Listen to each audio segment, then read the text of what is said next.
Thank you, everybody, for coming to the Aaron Torres Podcast YouTube page. If you could do me a quick favor, see that little subscribe button at the bottom of your screen? Go ahead, click that subscribe button. Really does help our channel grow, our audience grow, and I really do appreciate it more than you know. So click that subscribe button. Appreciate your support. Now, here's the video that you came here for. Tell you what, been a little bit of a quieter Monday here in the news cycle, sports related, etc. But do want to talk about one quick college hoop story that came across my news feed. Now, we'll talk about more on the next full episode of the Aaron Torres pod. We got to talk Chad Baker-Mazara, some of the other things that have happened over the last couple days. But what I want to focus on now is a major commitment at a program that I probably haven't talked about enough this offseason. That is the Illinois Fighting Illini. So Brad Underwood, listen, I don't think because they haven't made a Final Four, competed, whatever, that I don't think he's gotten enough credit for the work that he has done since he got there. What was it, about 7-8 years ago now? And what I really respect about him, the way that he continues to evolve with the times. He gets there, he's recruiting great high school players, Ayo Dosunmu, Kofi Coburn, does some work in the portal over the last couple of years. And now he has really dove in, 2 feet into the international market. Last year had success with Kasparis Yakashonis, Tomislav Ivicic, and has had a ton of success in the international market, which we'll discuss in a minute this offseason. But I'll also say this, is it really felt like coming into the back part of the portal cycle to me, they really were missing that true superstar, that true difference maker that I thought could take over games, really control things in the Big Ten. That is at least until Monday afternoon. That is because on Monday afternoon, one of the best players still available in the transfer portal, he is available no more. As Andrej Stojakovic, we have talked about him a ton. Wing, Cal, you know the backstory, averaged 18 points per game this year. He was down to Illinois, Stanford, and UNC. He officially commits to Illinois on Monday, and I'm here to tell you this. You look at the best programs in this conference, Purdue, UCLA, the teams that we all think are going to be good next year. I promise you this, Illinois is going to be as good as any of them and is going to have a shot to compete with any of them at the top of the Big Ten standings, potentially for a Big Ten title. So let's talk about Stoyakovich because, again, to me, he's the X factor. He is the piece, and if you watch this show, you know just how good he is, okay? 6'7". Again, we know the backstory, son of Peja. I think at this point he's carved out his own lane. We don't need to get into that, but former McDonald's All-American, was pretty good at Stanford as a freshman. And then this past year, after transferring across the Bay, he really broke out.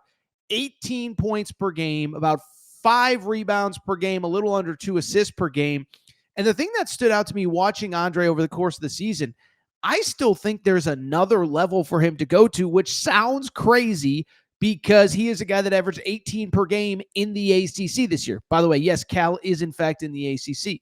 But I've said it before on this show. I watched him a lot in high school. He's a West Coast kid. I live on the West Coast. And, you know, when I saw him in high school, he was not surprisingly, given the bloodlines, a very good three-point shooter. Not only has that not translated yet in college, he actually regressed just a little bit this year, down to about 31.5% shooting from three. I think when he is not the sole focal point of scouting reports like he was at Cal, I think that is going to go up. So I think the shooting is going to get better. And I'm telling you this, he's a great passer too. And so let me put it this way. When you can add a former McDonald's All-American who averaged 18 per game in the ACC this year, and it feels like there's another level for him to go to, guess what? You are getting a heck of a player if you are the Illinois Fighting Illini. I cannot wait to see this kid on the court in Champaign. Now, beyond that, I think what's important, it's not just Andrej Stojakovic committing. It is everything that Brad Underwood has done this offseason. By the way, I might have called him Brad Stevens earlier. If I did, I'm an idiot. Whatever, forgive me. We all know we're talking about Brad Underwood, the Illinois head coach, okay? But Brad Underwood, see, I just did it. Brad Underwood has certainly had an interesting offseason. I'll tell you this, the man certainly has a type because we got to talk about this offseason. So I mentioned a minute ago, Tomislav Ivicic was there last year. Obviously, the big first piece of news that came early in the portal cycle, Big Z's, Zvonimir Ivicic is headed to Illinois. And I'll say this, I get why it was done. They made that announcement, I believe, during the Final Four, and it was just like I never had time to talk about it. I was busy talking about Houston Duke and Florida Auburn, but I love Big Z. I'm a Big Z proponent. I feel like he got a little bit of a raw deal at Arkansas this year. Listen, I understand why Coach Cal by the end of the year felt like he needed a little bit more toughness in the paint. But Big Z also at times carried that Arkansas team last year when the rest of the front court was injured. And he had some of his best games against some of Arkansas's best opponents. And I'm sorry. This is a dude that if you can do what he did in the SEC, you can do it in the Big Ten as well. 27 points, 7 boards, 5 of 9 from 3 against Alabama. Not sure if you remember, Alabama was pretty good last year. 25 points, including 3 of 5 from 3 against LSU. 20 points in a win over Missouri. Missouri, of course, an NCAA tournament team. 18 points, 3 of 6 from 3 against Texas. Texas, yes, was an NCAA tournament team. Oh, by the way, that incredible game at Rupp Arena that Arkansas won. 14 points, 4 rebounds in that game. 4 of 7 from behind the three-point arc. So I'm a Big Z guy. Again, I know that Cal wanted maybe a little bit more toughness in the paint, so he went in a different direction. Well, I only bring it up because I think Big Z is going to thrive playing alongside his brother, playing alongside Andrej Stojakovic. And here's the crazy part. That's not the only international flair that Illinois will have next season. First of all, and again, I apologize. I say it all the time, but if I'm going to mess up these names, I do apologize. David Mirkovic, though, 6'8" forward from Montenegro, caught a little bit of him in the Nike Hoop Summit. Athletic, kind of an underrated athlete, skilled player. I'll be curious to see how he transitions. But then the guy that has caught everyone's attention, and the one thing I will say, we always talk about on this show, I am never, afraid to acknowledge strengths and weaknesses.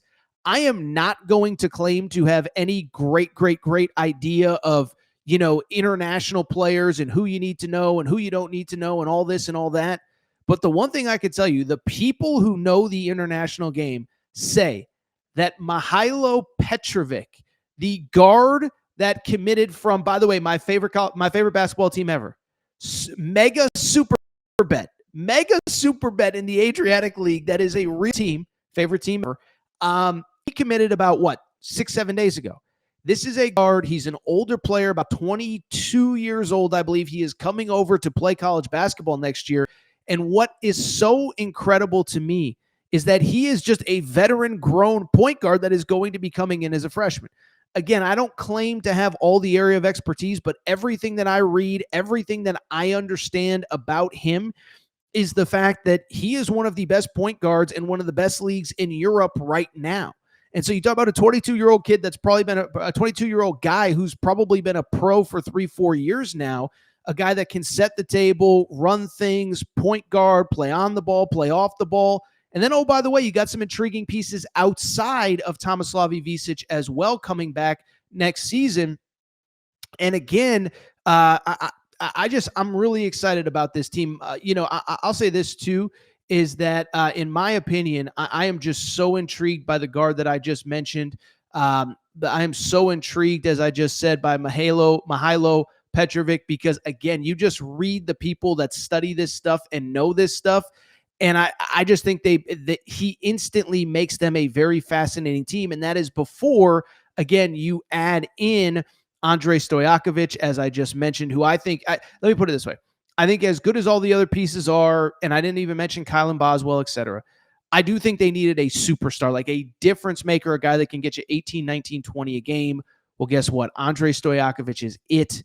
I think he is the final piece. And I'll tell you this, when I update my top 25, the next time I do it, Illinois is very comfortably going to be in. I like this team. I like the makeup. By the way, as Illinois has gone more and more international, you know who's become Mr. Worldwide? Let's give a shout out to Brad Underwood. Love this tweet. New profile pic in the zip-up velour tracksuit and the hat on. We know what the insinuation is my guy is willing and ready to spend some time in Europe to watch basketball, to hang out, to recruit, to do whatever. I absolutely love this. So I love the commitment of Andrej Stojakovic. I love the way that Illinois fans have gotten behind the Baltic connection, whatever you want to call it. But this is intriguing, and I'm here to tell you, I think Illinois is going to be really good next year, really interesting, but I think Andrej Stojakovic is the X factor. If you enjoyed this video, do me a quick favor, subscribe to the Aaron Torres Pod YouTube channel. New clips, new videos going up every single day. We really do appreciate your support. We'll be back full episode of the show probably on Tuesday night.